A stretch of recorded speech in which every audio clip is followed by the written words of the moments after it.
He lost his job with his daughter asleep in his arms. What he didn't know was that the woman watching from the shadows was about to change everything. Before we dive in, hit that subscribe button and drop a comment. Where in the world are you watching from? The office smelled like burnt coffee and old rubber, familiar and suffocating, all at once. Michael Turner stood just inside the door, boots damp from slush, his work jacket clinging to the heat of a body that hadn't had a proper break in hours. Emily lay nestled against his shoulder, her tiny arms looped loosely around his neck, her soft breath warming the side of his jaw as she dozed, completely unaware her father's world was about to tilt. Rick Dalton didn't even look up from his desk when he spoke. "You're late." Again. Michael shifted Emily gently, adjusting her weight. "I know, I'm sorry. Her sitter canceled. She's not feeling great and—" Rick raised a hand, cutting him off. "We've been over this, Mike. You're a great mechanic, but this place doesn't run on goodwill. It runs on timelines, deadlines, and showing up when you're supposed to." Michael opened his mouth, closed it again. He could have said a dozen things. That he worked overtime for free last week, that he stayed late to finish that transmission job no one else wanted, that he never complained, not once, not when paychecks were short or parts were delayed. But all of it would fall flat. Rick wasn't here for explanations. He was here for closure. "I'm sorry," Rick said, finally looking up. His tone didn't match the words. "We have to let you go." Michael blinked, the words taking a second to land. "You're firing me while I'm holding my kid." Rick looked past him, already done with the conversation. "Clean out your tools by the end of the day." Michael swallowed hard, his throat burning. Emily stirred lightly, but didn't wake. He turned, jaw tight, and walked back through the garage without another word. The others glanced away, awkward and guilty, as he passed. No one said a thing. Outside, snow flurries danced through the morning light. Across the street, parked just beyond the corner, a black SUV idled quietly. The woman inside leaned forward slightly, watching the man with the child in his arms disappear into the cold. She didn't know his name yet. But something about the way he walked, with dignity, even in defeat, made her press her fingertips to the glass and whisper, "Who are you?" Harper Bennett sat in the driver's seat of her SUV, engine running low and steady, the heated leather doing little to thaw the unease curling in her chest. She hadn't meant to stop here, hadn't meant to see anything at all. She was supposed to be on her way to the airport, another investor meeting, another fake smile, another boardroom full of men who called her kiddo, even as they asked for her signature. But she'd taken a wrong turn, or maybe it wasn't wrong at all. Through the windshield, she'd watched the man walk out of the building with a child in his arms. At first she thought it was sweet, some blue-collar dad picking up his daughter after work. But then she saw the look on his face. Not hurried, not tired, hollow, a kind of quiet that shouted. He didn't slam the door behind him. He didn't shout or shake his head or pace like her brother Richard would have. He just walked, steady, like he was used to carrying the weight of the world in one arm and a sleeping child in the other. Harper leaned closer, resting her elbow against the window. Her breath fogged the glass as the man stepped carefully over a snowbank, adjusting the girl's little pink hat so it covered her ears. His coat was too thin for this weather. The child's boots looked worn through at the soles. She should have driven off. She didn't know this man, and he didn't know her, but something about him held her in place. There was a familiarity in his quiet, not in where he came from, but in what he carried. Harper had everything, on paper, a corner office, a trust fund, a last name that opened doors. But she hadn't seen someone care that much, with that little, in a long time, and she couldn't look away. The man disappeared around the block. Still, Harper didn't move. She stared at the spot he'd just been, her fingers frozen on the steering wheel. She didn't know what she was going to do next, but for the first time in months, she wanted to do something that didn't come with an agenda, something human. The snow crunched beneath Michael's boots, a steady rhythm against the silence that stretched between buildings and blinking traffic lights. Emily's head rested on his shoulder, her breath warm against the side of his neck. Her small fingers curled into the fabric of his jacket, like she was afraid he might disappear. She was still asleep, blissfully unaware that everything had just fallen apart. He adjusted her weight slightly, careful not to jostle her too much. The backpack slung over his other shoulder bounced with each step, filled with her crayons, homework, and the peanut butter sandwich she hadn't touched. His own stomach had been empty since breakfast, but hunger wasn't the loudest ache today. The cold bit at his ears, the wind sneaking down the collar of his coat, but Michael barely felt it. All he could feel was the pressure mounting behind his eyes and the burning throb in his legs as he trudged through the snow. He didn't have the gas to drive them home, and even if he had, he didn't want Emily to wake up in a car that couldn't afford heat. He passed shuttered shops and quiet diners, their windows glowing gold from inside. Families sat laughing behind glass, people with jobs, people with plans. He tried not to resent them. They weren't the problem. Life just had its favorites. "We'll be okay," he whispered, more to himself than to her. "I'll figure it out. I always do." Emily stirred, mumbling something in her sleep. He kissed the top of her head and kept walking, trying to believe his own words. They reached their building as the sky turned a bruised shade of purple. The steps creaked under his weight. The door stuck like always. Inside, the air was still, stale. He kicked off his boots and laid Emily down on the old couch, covering her with a blanket thin enough to fold into a drawer. He looked around the room, the flickering lamp, the overdue bill tacked to the fridge, the floor heater clicking inconsistently. Then he sat beside her, rested his elbows on his knees, and whispered again, "We'll be okay." But this time even he wasn't sure what that meant. The refrigerator hummed quietly in the background, its chipped surface plastered with Emily's drawings, stick figures holding hands, a lopsided heart with the word "Daddy" scribbled in purple crayon. But Michael's eyes weren't on the art. They were fixed on the new sheet of paper taped just above it. A plain white notice with red letters that felt louder than any scream. Notice to vacate. 10 days. Final warning. The words pulsed in his mind like a migraine.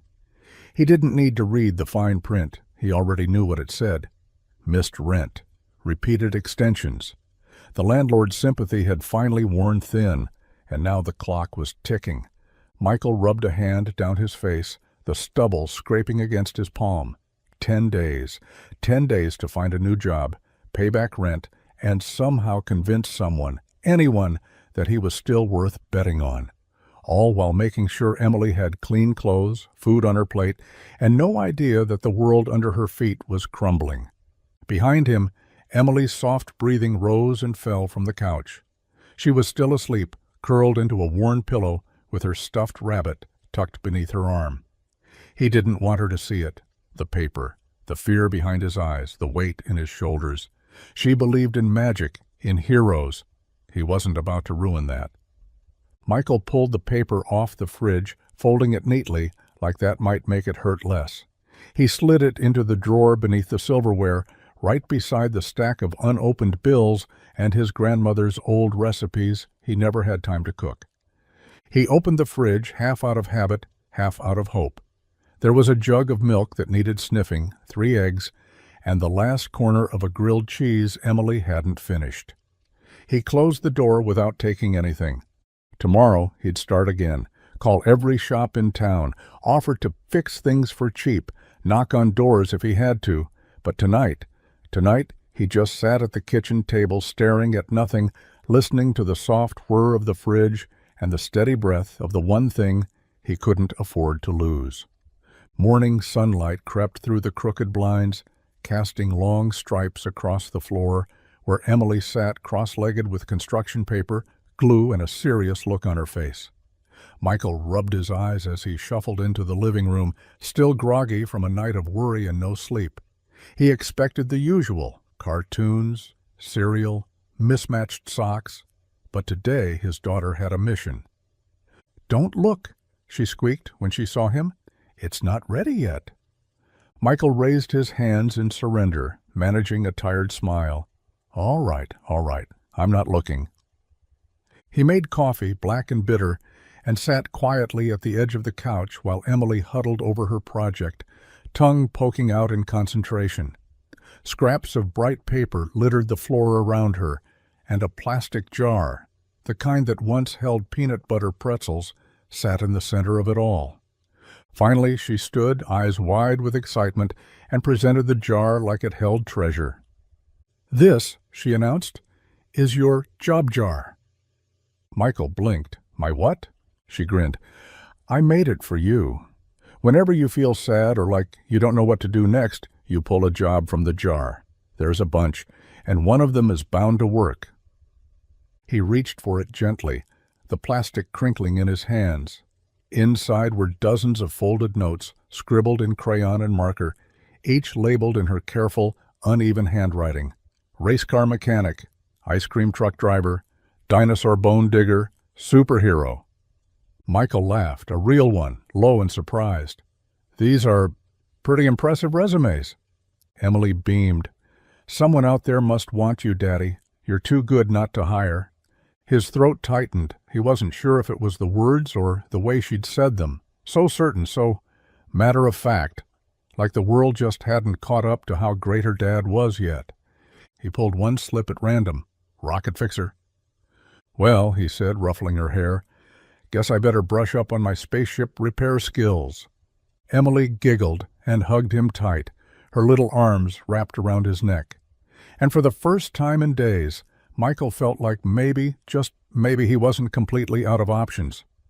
The Bennett building sat like a glass and steel monument to everything Harper hated. Cold, pristine, untouchable.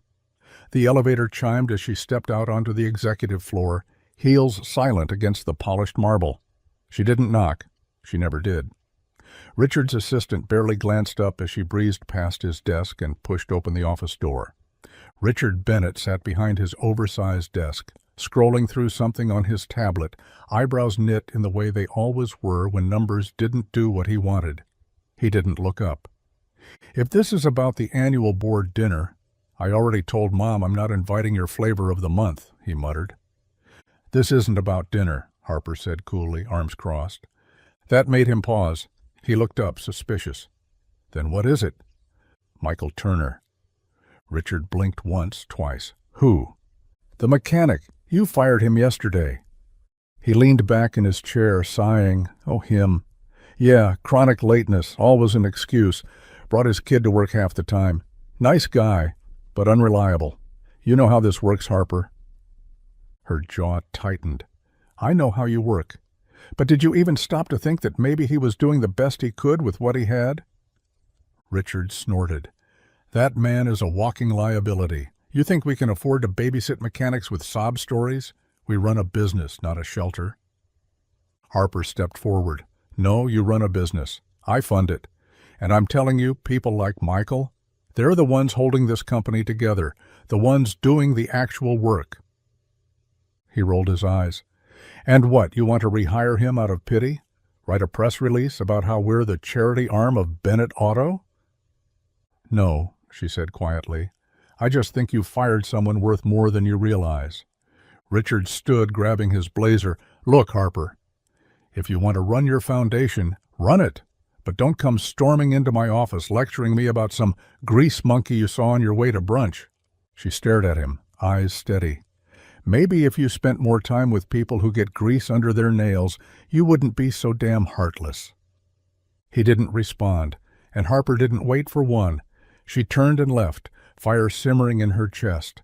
For the first time in a long time, she had no idea what she was going to do next, but she knew it was going to matter. The cafe was the kind of place Harper used to frequent when she was still pretending to enjoy networking. Quiet jazz in the background, minimalist decor, waitstaff that knew her name but never asked too many questions. Her untouched salad sat wilting in front of her, a lone glass of sparkling water sweating on a coaster. She wasn't here for food, not really. She stared out the window, watching people pass by in bundled coats and hurried steps, lives moving on in neat lines. But her thoughts kept looping, caught on the image she couldn't shake. Michael Turner, standing in that bleak garage office, holding his daughter like the world hadn't just kicked him in the teeth. She had watched him walk away, his boots crunching snow, the little girl's head tucked into his shoulder like she didn't even need to open her eyes to trust him. And Harper, from the warmth of her SUV, had felt something tug inside her, sharp and unfamiliar. Not guilt, not pity, something closer to recognition. She picked up her fork, stabbed a piece of lettuce, and put it down again. She hated how much space this stranger was taking up in her head. She'd seen 100 stories like his before, people down on their luck, people struggling to make ends meet. They didn't usually stay with her, but this one had. Maybe it was the way he hadn't begged, the way he hadn't looked back, hadn't raged, hadn't broken down. He had just carried his daughter out into the cold, like that was the only thing that mattered. The waitress came by and asked if she needed anything else. Harper shook her head and offered a polite smile. Just the check. As the woman walked away, Harper pulled out her phone, opened her notes app, and typed something without thinking. Michael Turner, single dad, fired Thursday, daughter, age 6 or 7. Quiet, proud, honest.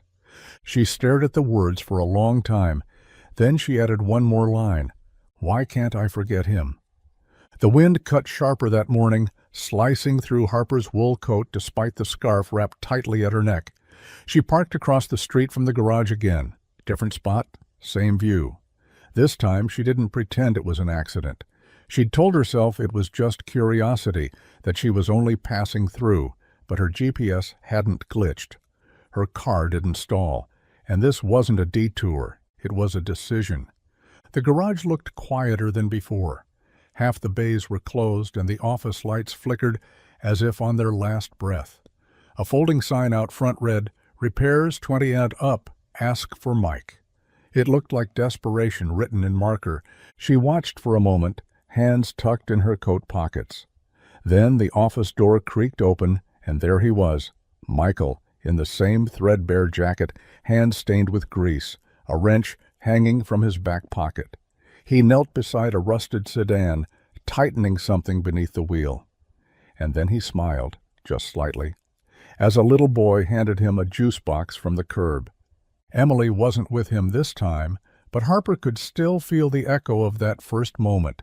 Him holding her trusting him. She crossed the street, heels crunching over a patch of salted sidewalk. As she approached, Michael looked up, squinting against the sun. For a second he didn't recognize her. Then he stood slowly, wiping his hands on a rag. "You, again?" he said, cautiously polite. "Small town," she offered with a shrug. "Hard to stay anonymous." He nodded but didn't smile. "Didn't peg you for the local type." "I'm not," she admitted. "Just curious. I saw the sign." Michael glanced over his shoulder. "It's not much. Just trying to stay afloat until something permanent comes through." "People still need help," she said. "Yeah," he muttered, eyes down. "They just don't always have the money for it." She didn't say anything at first. She didn't want to offer charity. She just wanted to understand. "Well," Harper said, forcing a casual tone, "if you ever want to fix something that isn't on its last legs, I've got a car that could use an oil change, and I pay fair." Michael studied her for a beat. Then he nodded once. "All right, bring it by tomorrow." She walked away, pretending not to feel relieved, but deep down she already knew this wasn't the last time she'd come looking for him. The next morning came wrapped in gray clouds and the kind of cold that settled in your bones. Harper pulled into the lot just as Michael was rolling up the shop's battered garage door, his breath puffing out in small clouds. Her car idled quietly behind him, the sleek engine sounding almost arrogant in the silence. He turned when he heard her door open. Same jacket, same guarded eyes. She held up 2 paper cups, like a peace offering. "Brought coffee," she said, stepping forward.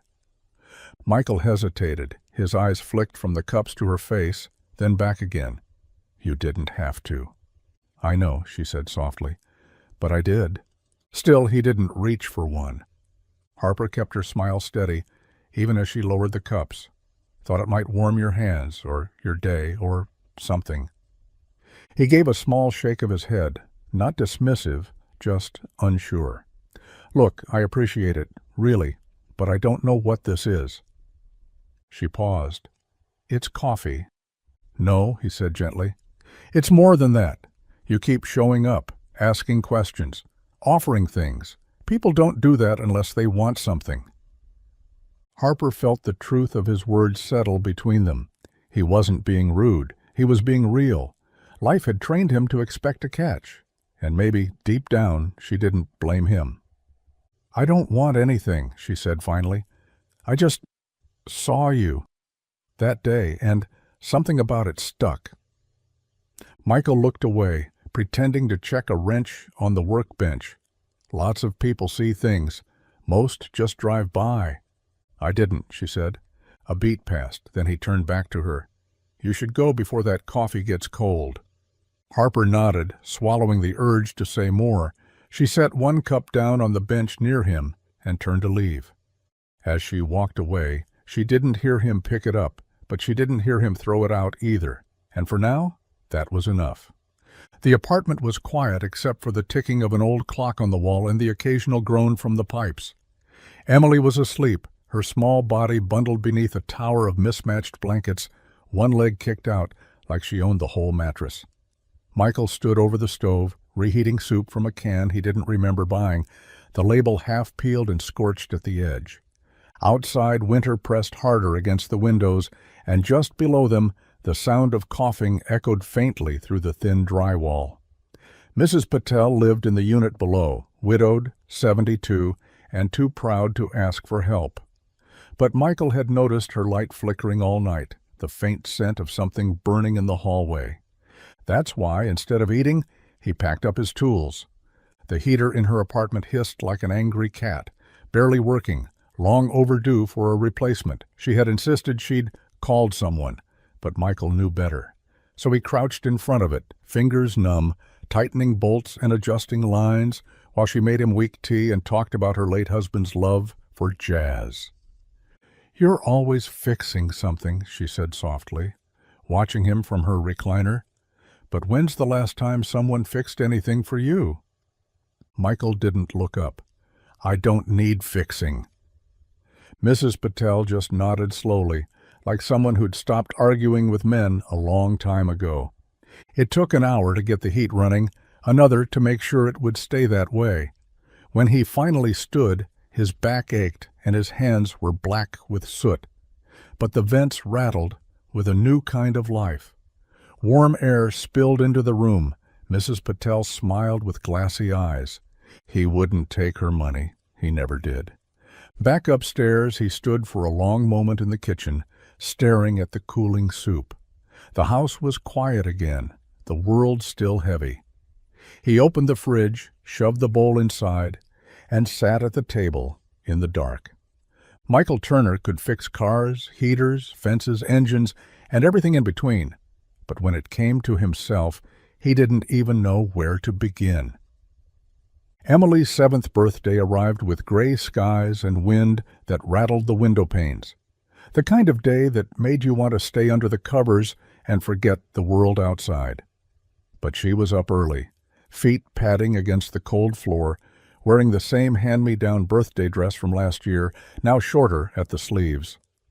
Michael had done what he could. He picked up a pack of dollar store cupcakes, the kind with neon frosting and sprinkles that crunched like gravel. He'd scraped together just enough for a single pink candle and a tiny plastic tiara that he found on clearance. The gift, if it could be called that, was a used chapter book with bent corners and a mystery about a dog detective. She'd love it anyway. Emily loved anything that made her feel seen. They sat at the small table, the one with the chipped edges and the wobbly leg that Michael kept meaning to fix. He lit the candle carefully, shielding the flame from a draft, and smiled at his daughter with everything he had left in him. "Make a wish, birthday girl." Emily closed her eyes tight, cheeks puffed as she blew, and the candle flickered, trembled, then stayed lit. She blinked, surprised. Michael reached forward and pinched it out with his fingers, trying to hide the shake in his hand. "There," he said, voice too bright. "It worked." She giggled and clapped, though a trace of confusion lingered in her eyes. She didn't ask what he'd hoped she wouldn't notice. They split the cupcakes, one for each of them, the frosting staining their fingers. Michael sang the birthday song off-key, his voice catching halfway through, but Emily didn't seem to mind. She wore her tiara proudly, smiling like royalty in a crumbling castle. That night, as she curled into his side with her new book in hand, she whispered, "This was the best birthday ever." Michael kissed her forehead, held her a little tighter, and stared at the ceiling as guilt clawed quietly through his chest. He wanted to believe her. He needed to, but deep down, he knew she deserved balloons and so much more. Michael was sweeping the front steps with a worn-out broom when he saw the car pull up, sleek, black, unmistakably out of place in their neighborhood. He blinked once, twice, thinking maybe he was imagining it. But no, it was her, Harper. She stepped out of the driver's side with a large box tucked under one arm and a bag dangling from the other. No assistant, no entourage. Just Harper Bennett, standing in front of his building like she belonged there. Michael wiped his hands on his jeans, heart tightening. He hadn't seen her since the coffee incident, hadn't expected to, and now here she was, dressed in jeans and boots, looking almost like any other neighbor. Almost. "Didn't expect visitors," he said, meeting her halfway. "I didn't ask," she replied, not smug, just honest. "I heard it was Emily's birthday." His brows lifted. "How'd you, I might have asked someone at the garage." Before he could respond, the door behind him creaked open and Emily's voice rang out. "Dad? Who's that?" Harper smiled and crouched down, placing the box and bag at her feet. "Hi, Emily. I'm Harper. I brought you something." Emily ran out in mismatched socks, eyes wide as she spotted the box. "Is that for me?" "All of it," Harper said. "One's a cake, one's a pair of boots, because I saw yours had holes. And this?" She opened the long box carefully. Inside was a small telescope, black and silver, gleaming even in the overcast light. Emily gasped like it was Christmas morning. "A star-looker! I always wanted one of those." Michael stood frozen, unsure whether to speak or to just let the moment be. Emily threw her arms around Harper without hesitation. "Thank you! Thank you! This is the best birthday ever!" Harper looked over Emily's head at Michael, eyes soft. "I didn't mean to overstep." He shook his head slowly, voice barely there. "You didn't." As Emily twirled on the sidewalk in her new boots, telescope hugged tight against her chest, Harper stepped back. "I'll go," she said. "I just wanted her to have a memory." Michael watched her turn toward the car, emotions tangled in his throat. "She will," he said. "You gave her one I couldn't." The apartment smelled like garlic and tomato sauce, an ambitious effort on Michael's part, considering he'd used canned everything and a half box of noodles Emily had picked out for the stars on the packaging. But it didn't matter. Emily twirled her spaghetti like it was fine dining, and Harper sat at their rickety table without complaint, her cloth coat draped neatly over the back of the chair. They used paper plates because it was easier. They used tap water in mismatched mugs because that's what they had. But there was warmth in the room, a kind that hadn't been there in a long time. Michael noticed it. So did Harper. Neither mentioned it. Emily talked the most, her voice bouncing as she described her birthday telescope in vivid detail. "I'm going to find Jupiter. Or maybe a new star. If I find a new star, can I name it after Daddy?" Michael laughed quietly, rubbing the back of his neck. "You find a star, you can name it anything you want." Harper smiled, listening without interrupting. She hadn't expected to stay. She'd just wanted to drop off the gifts and leave. But when Michael asked if she wanted to stay for dinner, after Emily begged, she surprised herself by saying yes. Now, as Emily played with her telescope box on the floor, Harper sat across from Michael, twirling pasta and waiting. "You didn't have to come," he said finally, his voice low. "I know. I didn't know how to say thank you. You just did." He looked down at his plate, cleared his throat. "Things have been rough." She waited, giving him space. "My wife, Emily's mom, she passed 4 years ago. It's been just us ever since." Harper's fork paused midair. "I'm sorry." He nodded. "Me too." For a long time neither spoke. The room was quiet except for the soft hum of the fridge and Emily's muffled giggles in the other room. "You're doing a good job," Harper said finally. Michael looked up, startled by how much those 5 words hit him. He nodded, the emotion catching him off guard, and just like that, something shifted. Not big, not loud, just a tiny opening between 2 people who had no reason to trust but every reason to try. The next morning, the sun rose reluctantly, casting a pale light through Michael's apartment window. He was already up, sleeves rolled, dishes from the night before drying on a towel by the sink. The smell of coffee, strong, cheap, dependable, filled the kitchen. Harper arrived just after 8, knocking lightly before letting herself in with a hesitant smile and a bag of fresh bagels. "Peace offering," she said. Michael gave her a curious look. "You don't strike me as someone who eats carbs." "I make exceptions," she said, stepping inside, "especially when there's a proposal involved." He raised an eyebrow. "I've been thinking," she continued, setting the bag on the counter. "I have a property, a guest house, actually. It's old and falling apart. Needs someone with your kind of skill. Repairs, odds and ends, just temporary. I'd pay you fairly." Michael leaned against the sink, arms crossed. "So this is a job offer?" "It's a way to buy you time," she said, voice calm. "No strings." He didn't answer right away. He stared past her toward the living room, where Emily's new boots were lined up perfectly by the door, her telescope box still proudly on display. "Why are you doing this, he asked finally. Harper shrugged. "Because you're capable, and you're raising an incredible kid, and because it's something I can do." He looked down, his jaw tight. "I'm not a project, Harper." Her expression didn't change. "I never said you were. I've had people try to fix me before. Usually ends with them realizing I don't fit whatever blueprint they had in mind." "I don't have a blueprint," she said softly. "I just have a broken guest house and a little faith in someone who deserves better." Silence settled between them like dust in morning light. Michael exhaled, slow and deliberate. "I'll think about it." Harper smiled. "That's all I was asking." As she turned to leave, he called out, "You really bought bagels?" She tossed one over her shoulder without turning. Everything bagel, for a guy who can apparently fix everything but his own pride. The wind howled outside like it was trying to claw its way through the brick walls. Snow blew sideways, piling fast against windows that rattled with each icy gust. Inside the apartment it was cold. Not the kind of cold you fight with another blanket, but the kind that crawls under your skin and settles there.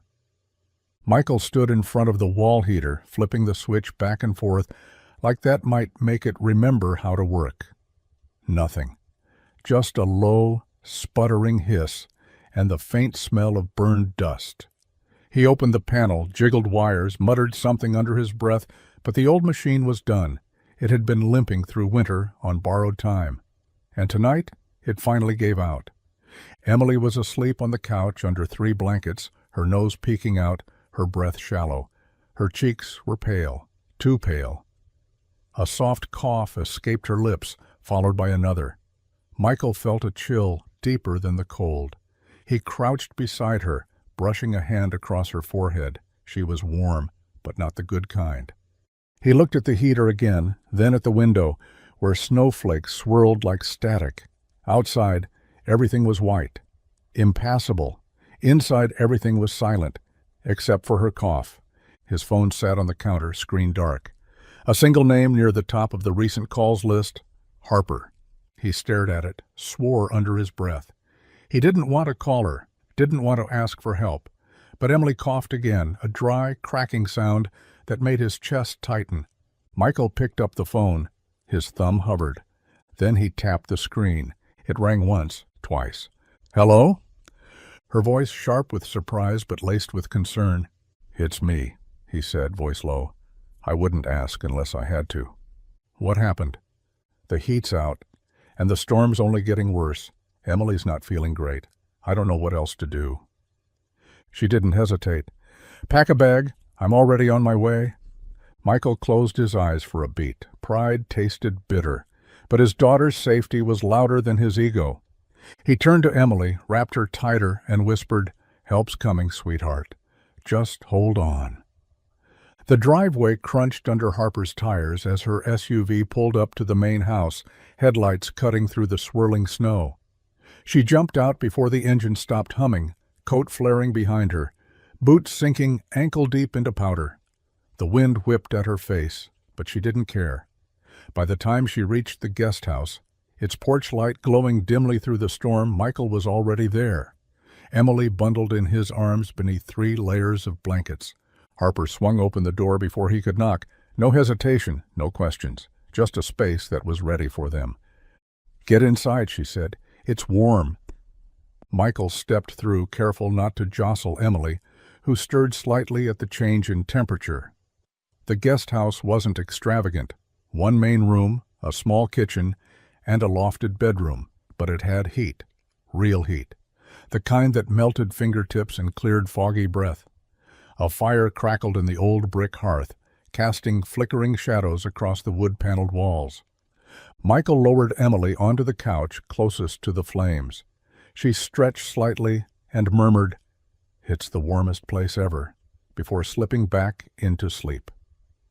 Harper smiled softly and walked to the kitchen, pouring hot water into a chipped mug. "Chamomile, in case she wakes up." Michael nodded, his eyes never leaving his daughter. "She okay?" Harper asked. He nodded again. "She will be." The silence between them wasn't awkward this time. It was full, thick with everything he wanted to say, but didn't know how. "Thank you" felt too small.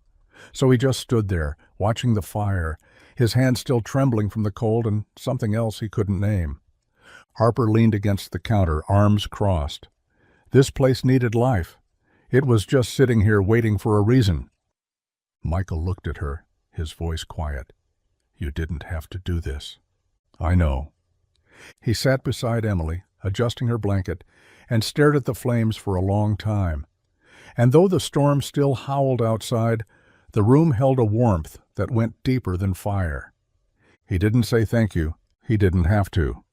The snow had softened to a whisper by the time Harper stepped outside. The storm was breaking, stars peeking through the thinning clouds like tiny defiant lights. She stood on the porch of the guest house, wrapped in a thick blanket, a mug of tea in her hands, steam curling toward the night sky. Michael joined her a few minutes later, the door clicking softly shut behind him. He didn't say anything at first, just leaned against the railing beside her, his arms folded, eyes on the horizon where the town lights blinked faintly through the white. "Emily's asleep," he said. Harper nodded. "She's strong, like her dad." Michael didn't smile, but he didn't deny it either. They stood in quiet for a while, then Harper spoke. "You ever feel like you were born into the wrong story?" He glanced at her, brow raised slightly. "My last name," she continued, "comes with expectations. Bennett means polished, powerful, strategic, the face on every quarterly report. My father made sure of that. So did Richard. And for a while I played the part. Perfect grades, Ivy League, sharp blazers, meetings with people who smiled at me like they were waiting for me to trip." Michael didn't interrupt. He just listened. "I was 19 when I realized I wasn't living a life. I was rehearsing one. Everything was calculated. Every friendship was political. Every mistake a scandal waiting to happen. So I built walls. Got really good at keeping people out, until I didn't know how to let anyone in." She paused, eyes on the stars. "I didn't leave the family business, not really, but I left the part that needed their approval. That's when I started investing in smaller things, local things, places no one cared about. It felt Real. Michael looked at her then, really looked. "You're not what I expected," he said. Harper smiled, the kind of smile that's equal parts tired and free. Most people expect a headline, not a human. He nodded. "Well, this human saved my daughter tonight. That counts for something." She met his gaze, and in the space between their silences, something honest passed through the cold. Not pity, not performance. Just understanding. It started as a way to keep his hands busy. A quiet walk around the property one morning led Michael down a narrow path behind Harper's estate, where frost-covered vines clung to the rusted bones of a forgotten structure. An old garage, long abandoned, windows cracked, doors sagging. The kind of place most people would pass without a second glance. But not Michael. He stood in front of it for a long time, Emily's laughter drifting faintly from the guest house behind him, the wind carrying the smell of damp pine and earth. The garage looked tired, worn out, still standing, but barely. He knew the feeling. The next day he returned with a broom and a crowbar. Not because anyone asked him to, not for money, just because he needed to do something that didn't end in survival, but in creation. Dust poured out in waves as he pried open the doors. Inside, the space was dark and silent, save for the soft creak of old wood settling. He swept until his arms ached, pried up rotted floorboards, collected every rusted nail into a bucket like he was saving their stories. Bit by bit, he breathed life into it. Harper found him there 2 days later, sleeves rolled, sweat on his brow despite the cold. She leaned against the frame of the doorway, watching as he sanded down a splintered workbench. "You always fix things you don't own?" she asked. Michael didn't look up, only when they deserved better. She stepped inside, boots crunching on old sawdust. "I didn't even know this was still here." "It's got bones," he said, glancing around. "Could be something again." Harper nodded. "Then let it be." From that day on, he returned each morning. Emily helped him hang string lights from the rafters and stack salvaged wood along the walls. It wasn't about opening a business. Not yet. It was about finding rhythm again, noise he could control, nails that held. The garage didn't just hold tools, it held peace. A quiet corner of the world where Michael could be something other than tired, something closer to whole. Harper sat on the guest house porch with a mug of cocoa gone cold in her hands, watching Michael through the window of the old garage. He was shirt-sleeved despite the lingering chill, sleeves rolled, humming to himself as he sanded down a cabinet someone else would have tossed away. His movements were steady, focused, like the world slowed down for him when he worked. It had been days since he'd started reclaiming the space, and every morning he showed up before the sun, not for pay, not for recognition, just because it gave him something to build, something that asked nothing but care in return. She admired that, respected it, but that wasn't what had her heart quietly spiraling into unfamiliar territory. It was the way he looked at her, not like a Bennett, not like a boardroom asset, not like a checkbook with legs. He looked at her like she was human, like her stories mattered, like her silences didn't need filling. She'd spent most of her life wrapped in polish, an armor made of designer clothes and controlled expressions. But when Michael spoke to her, it was like he saw right through all of it and didn't flinch, didn't pull away, and that terrified her. She wasn't used to being seen without her layers. Vulnerability had always been something to be managed, never embraced. But here, in this snowy corner of nowhere, she was slowly shedding all the versions of herself she used to perform. And it was Michael's fault, or maybe it was his gift, the way he spoke to Emily like she was the most important person on the planet, the way he never bragged, never postured, the way he laughed without checking who was watching. He had no interest in her last name. He'd never asked about her company, her portfolio, her status. He cared more about fixing a broken hinge than climbing a social ladder. And somewhere between shared dinners and sawdust, Harper realized she was falling, not for a fantasy, not for a hero, but for the quiet man who saw through everything and stayed. The call came on a Tuesday afternoon just as Michael was tightening the last bolt on a rebuilt engine inside the garage. His phone buzzed on the workbench, screen lighting up with a number he didn't recognize. He almost ignored it. Most good news didn't come from unknown callers, but something told him to pick up. "Michael Turner?" the voice asked, crisp and professional. "Yeah, who's this?" "This is Carl Henderson with Oak Ridge Automotive Group. Your name was passed along by a friend of a client. We've seen your work. Impressive stuff. We've got a position opening at our flagship shop in Springfield. Full-time, good salary, benefits. It's yours if you want it." Michael blinked, the wrench suddenly heavy in his hand. "You offering me a job?" he asked cautiously. "We're offering you a future," the man said with a chuckle. "Not many mechanics with your reputation and range. It's a solid place. Good people. And it'd give your daughter some stability, too." Michael looked across the garage where Emily's drawings were taped to the newly painted walls, stars and hearts, and a sign that read, "Daddy's Fix-It Palace." Outside, the guest house chimney puffed steady smoke into the winter sky. This wasn't just a workshop anymore, it was something deeper, something real. But Springfield meant full-time pay. Medical coverage, a proper school for Emily, heat that worked year-round, stability he hadn't felt since before everything fell apart. "When would you need an answer?" Michael asked. "Soon, by the end of the week.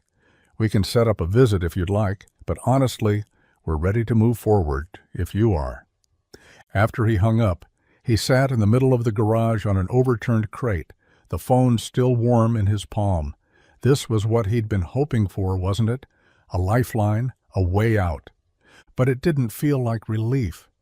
It felt like a choice between safety and something harder to define, a small, quiet life that had started to feel like home. He stared at the workbench, Harper's coffee mug still resting there from that morning. And for the first time in a long while, he didn't know what to say. The apartment was quiet that night, the kind of stillness that settles after a long day of holding things in. Michael stood in the kitchen, rinsing dishes, the hum of the faucet masking the weight in his chest. The job offer had sat with him all day like a brick in his pocket. He hadn't told Emily. Not really. But he'd been on the phone earlier, talking numbers, timelines, asking about schools and housing. He thought she'd been playing in her room, but as he dried his hands on a towel and turned around, there she was, standing barefoot at the edge of the hallway, her hair messy from sleep, her rabbit clutched in one arm. "Hey, kiddo," he said softly. "Couldn't sleep?" She shook her head, stepping into the light. "I heard you talking." Michael crouched down, guilt already tugging at the edge of his voice. "About work?" She nodded. "You said we might move." He hesitated. "I was just talking. Nothing's decided." Emily's bottom lip tucked under her teeth, something she did when she was nervous. "If we go, will we leave Harper behind?" The question hit harder than he was ready for. He tried to find a gentle way to answer, but all he could manage was, "Maybe." Emily looked down at her bunny. "But Harper's our friend. She gave me boots. She made us warm when it was storming. She says nice things to you, even when you don't believe them." Michael swallowed, throat tight. "I know. Will she be lonely if we go?" He wanted to tell her no, that grown-ups were strong, that people like Harper didn't get lonely, but he couldn't lie. "She might be," he said quietly.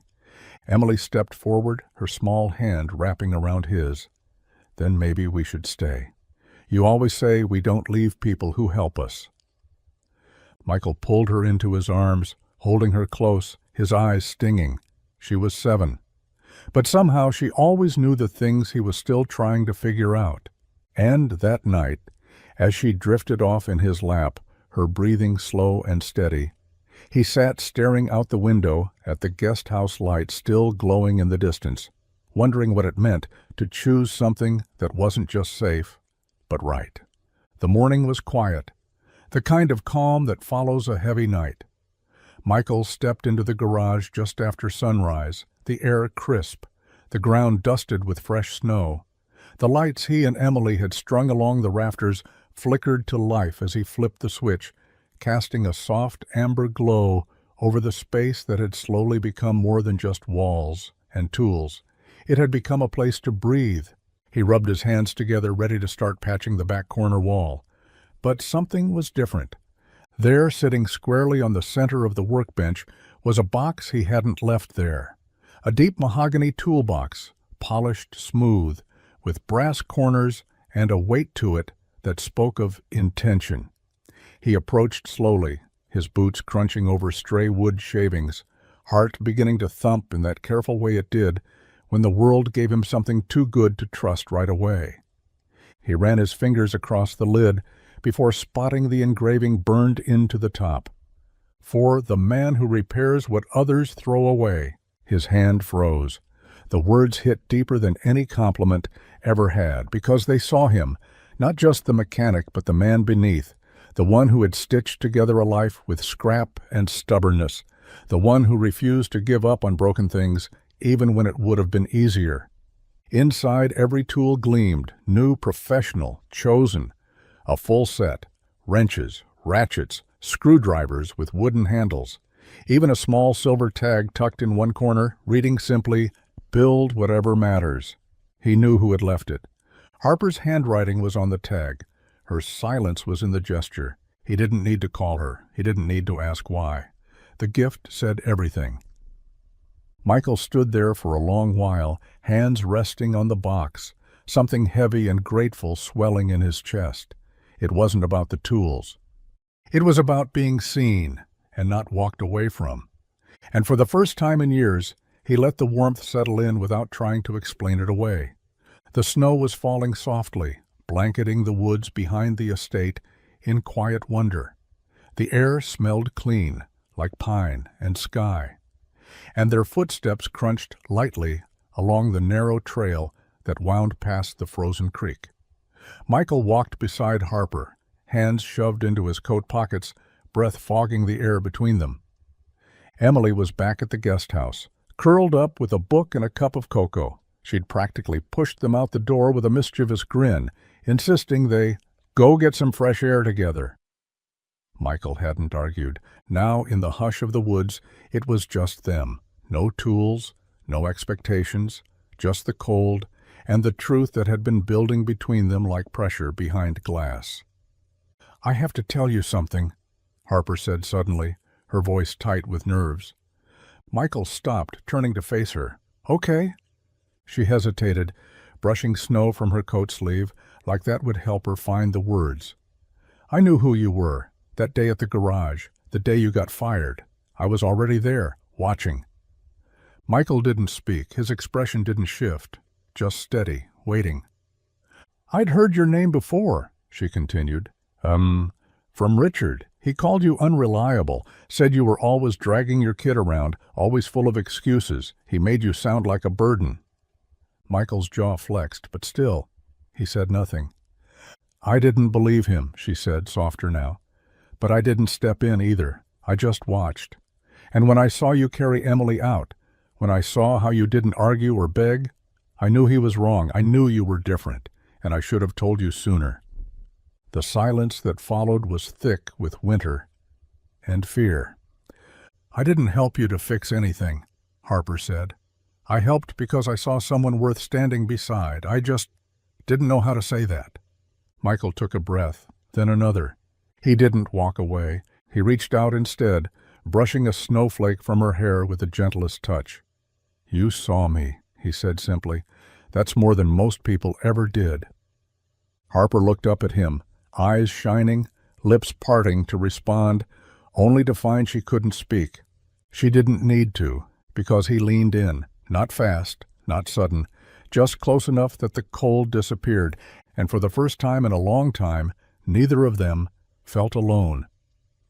The call came again the next morning. Same number, same tone. Carl Henderson's voice buzzed through the receiver with polished confidence, like opportunity dressed in a suit. "We'd still love to have you, Michael. You'd be running your own team, company van, benefits, relocation package. You'd start Monday if you say yes today." Michael stood just outside the garage, snow melting on the shoulders of his jacket, the winter sun creeping up over the ridge behind the house. He looked through the open bay door where Emily was coloring at the old workbench, her telescope leaning against the wall beside her. A paper crown from her birthday rested on her head, tilted and proud. And Harper. Harper was inside the guest house, probably sipping her second cup of tea, the fire crackling behind her. She hadn't asked him to stay, not once, but she had offered him everything else: room, trust, warmth, and that steady, quiet thing people only give when they believe in you. Michael turned away from the view and brought the phone back to his ear. "It's a great offer," he said carefully. "Best you'll get this side of the state," Carl added. Michael exhaled, not from uncertainty, but from clarity. "Maybe," he said, "but I'm not the same man I was when you first called." Carl hesitated. "Meaning?" Michael smiled faintly. "Meaning, my life's not just about surviving anymore. I've got something here. Not flashy, not big, but real." "You sure about that? Opportunities like this don't come around often." "I know," Michael said, "but the right ones, when they do come, they don't make you leave the people who made you feel whole." Carl went quiet. Then, in a clipped tone, said, "Well, good luck to you." "You too," Michael replied, ending the call. He slipped the phone into his pocket and walked back toward the garage. Emily looked up and beamed. Harper stepped out onto the porch, wrapped in a blanket, eyes searching his. Michael didn't say a word. He just smiled. He wasn't running anymore. He was home. The garage smelled like sawdust and possibility. Morning light spilled through the newly cleaned windows, dancing across the concrete floor that once felt like a graveyard of forgotten tools.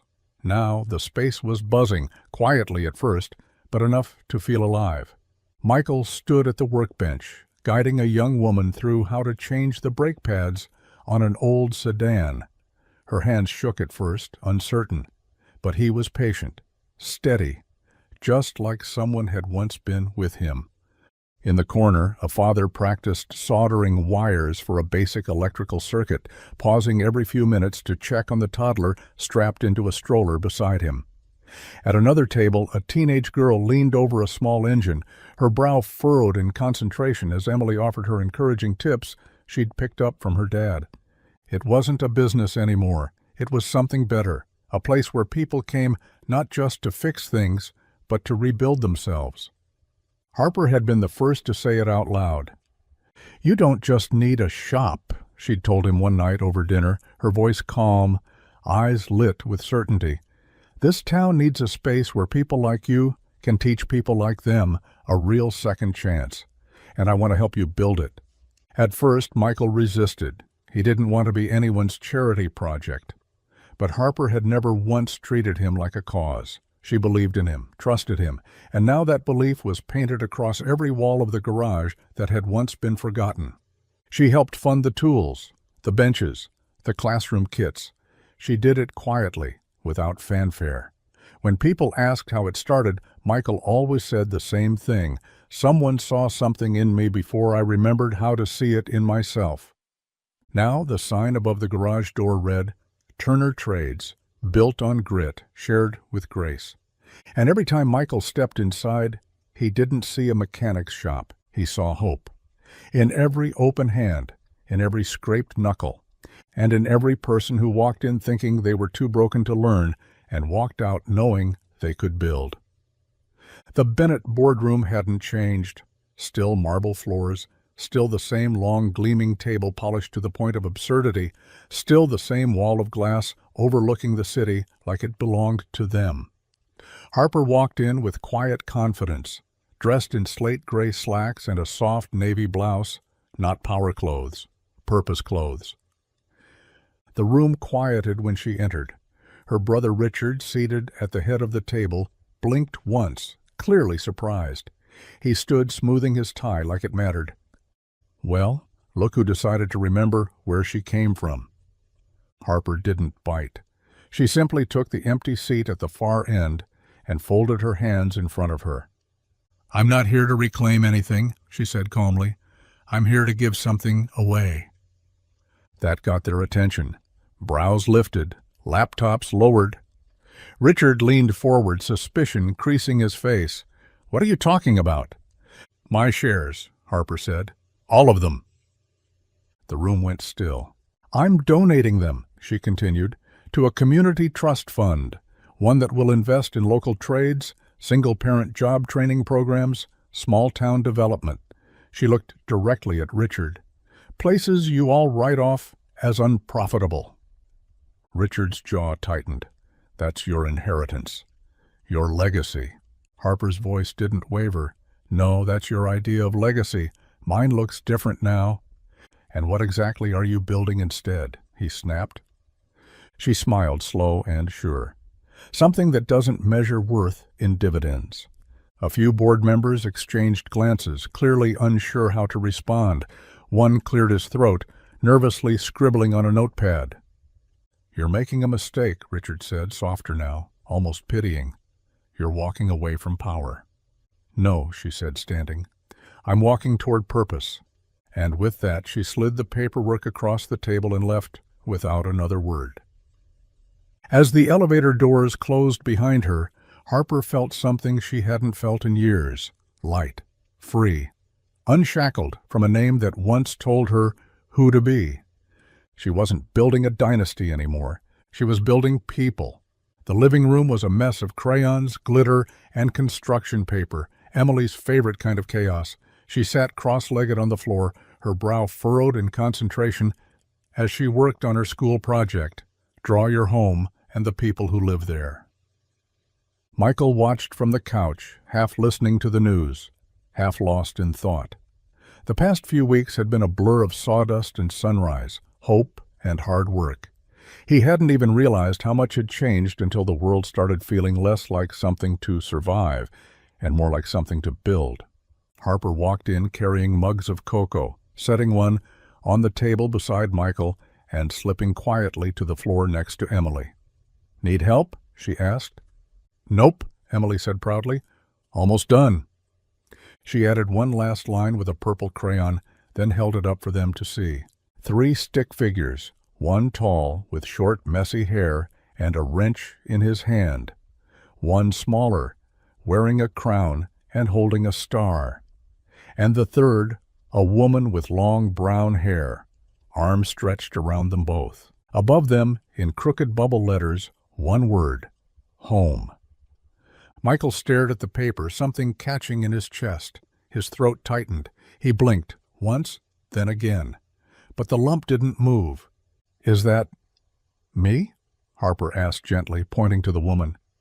Emily looked up at her like it was the most obvious thing in the world. Of course. Who else would it be?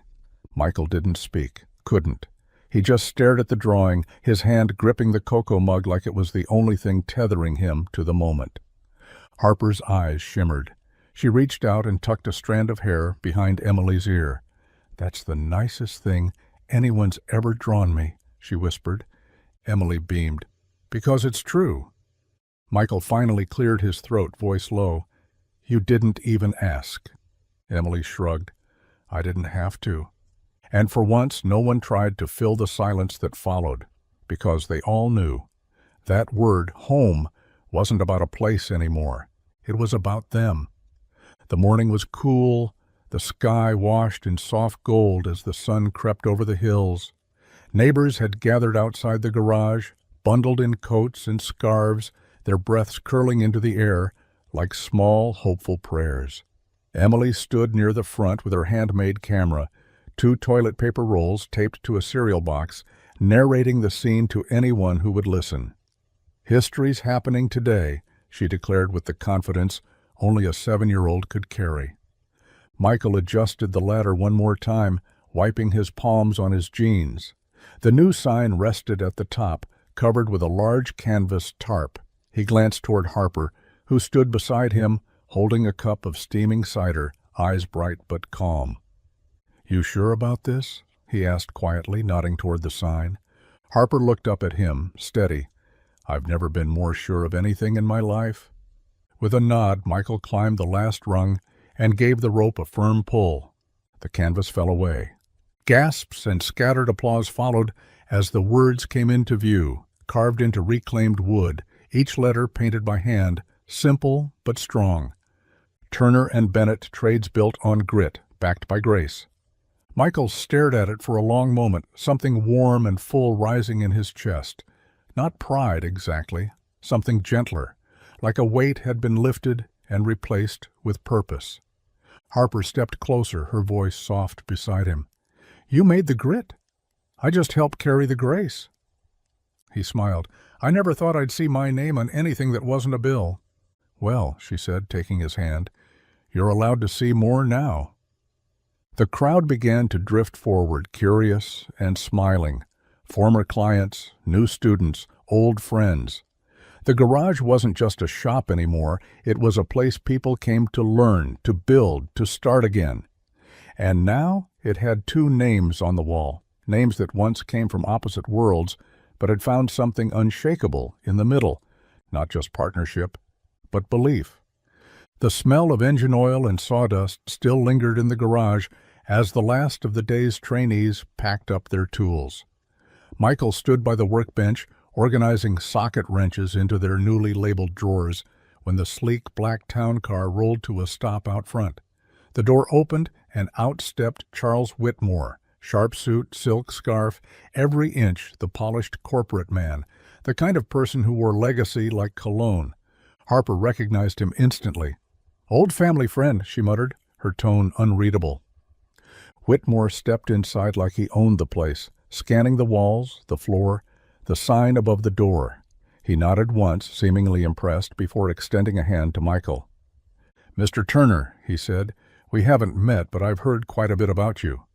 Michael shook his hand, firm, neutral. "I watched the launch online," Whitmore continued, glancing around. "What you've done here is remarkable. I'd like to help you take it further." Michael raised an eyebrow. "Further how?" "Franchising, satellite locations, full curriculum development, think bigger, national reach. We've already got investors interested." Michael glanced at Harper, who stayed quiet, letting him speak. "I appreciate the offer," he said slowly. "Really. But this isn't a business model to me." Whitmore blinked. "I don't follow." "This garage, it's not about reach or profit or brand recognition. It's about real people. People who've been told no so many times they forgot how to try again. This place gave them that back. And I'm not about to sell it to someone who sees it as a line on a portfolio." Whitmore offered a tight smile, the kind people use when they're not used to hearing no. "You're turning down a future." "No," Michael said, steady. "I'm protecting the one we're already building. This stays personal." Whitmore nodded once, more out of formality than respect, and left without another word. As the car pulled away, Harper came to stand beside Michael, sliding her hand into his. "You didn't even flinch," she said. He gave a small smile. "Why would I? I already said yes to the only future that matters." It was a quiet evening at the guest house, the kind where the sky glowed lavender and the world felt like it had finally exhaled. The fire crackled in the hearth, and Harper sat cross-legged on the rug with Emily, sorting puzzle pieces and sipping from a mug that read, "Garage Girls Do It Better." Michael was in the kitchen, humming off-key as he dried dishes, the soft rhythm of domestic life echoing between the walls they'd come to share. Emily was unusually quiet, her eyes darting between Harper and a folded piece of paper in her lap. She'd been fidgeting all evening, clutching it like it held a secret too big to keep. Finally, as Harper reached for the puzzle box, Emily sat up straighter, cheeks flushed. "I made you something," she said, voice a little wobbly. Harper smiled, wiping her hands on her jeans. "You did? What is it?" Emily held out the note, folded neatly and tied with a piece of yarn. "You have to read it out loud." Harper untied the string and unfolded the paper carefully. In purple crayon, written in big, crooked letters, "Would it be okay if you stayed forever?" Harper blinked. Her heart stuttered in the most unexpected way. She looked over at Michael, who stood frozen by the sink, a dish towel in one hand, a look on his face that was part amusement, part vulnerability, and entirely something deeper. Emily tugged at Harper's sleeve. "You don't have to say yes right now, but I thought maybe you should know you're already part of us." Harper opened her mouth, closed it, then finally whispered, "Yes, of course, yes." Emily threw her arms around her, nearly knocking them both over. Laughter filled the room, rich and honest. Michael set the towel down and walked over, his eyes soft. "I guess that's our version of a proposal," he said. Harper looked up at him, still holding Emily close. "It's the only kind I ever needed." The classroom was bright and buzzing, filled with chatter and the sound of pencils tapping against desks. A poster on the wall read, "Family History Week, Where We Come From and Who Helped Us Get Here." Each student had a story, a photo, a diagram of their family tree, but when it was Emily's turn, she didn't bring a PowerPoint or a scrapbook. She brought a toolbox, worn, polished, and engraved with a phrase that had become her compass, "For the man who repairs what others throw away." She stood in front of the class, taller now, older, but with the same fierce sparkle in her eyes. She cleared her throat, holding the toolbox in both hands. "My story doesn't start with a place," she said. "It starts with a moment." The room quieted. "My dad lost his job the same night our heater broke. It was snowing. We didn't have a lot back then, just an old car, a tiny apartment, and each other. I was asleep when it happened, wrapped up in his coat. But I remember waking up and seeing him carry me down the street in the cold. He was trying so hard not to let me feel how scared he was." She paused, smiling faintly. "And then someone saw us. Someone who didn't drive past. Her name was Harper. She opened her door, her home, and eventually her heart." A teacher wiped at her eyes quietly in the back row. "They didn't fall in love right away, not in a fairy tale way. They built it, like you build a garage or a life, piece by piece. Now they run a place where people come to learn, to fix things, to believe in themselves again, and every time I walk into that garage, I remember our future didn't come from a job offer. It came from a moment of kindness." Emily held up the toolbox. "This belonged to my dad. It still does. But it also belongs to every person who walks into that garage and finds a reason to try again." The class clapped, and somewhere beneath the clatter of desks and applause, the future she spoke of stood quietly, proud and listening, just outside the door. The sign out front had faded a little over the years, its wood softened by rain and time, but the letters still stood proud. Turner and Bennett Trades, built on grit, backed by grace. Tourists stopped to take photos beneath it, curious about the small-town garage with the big reputation.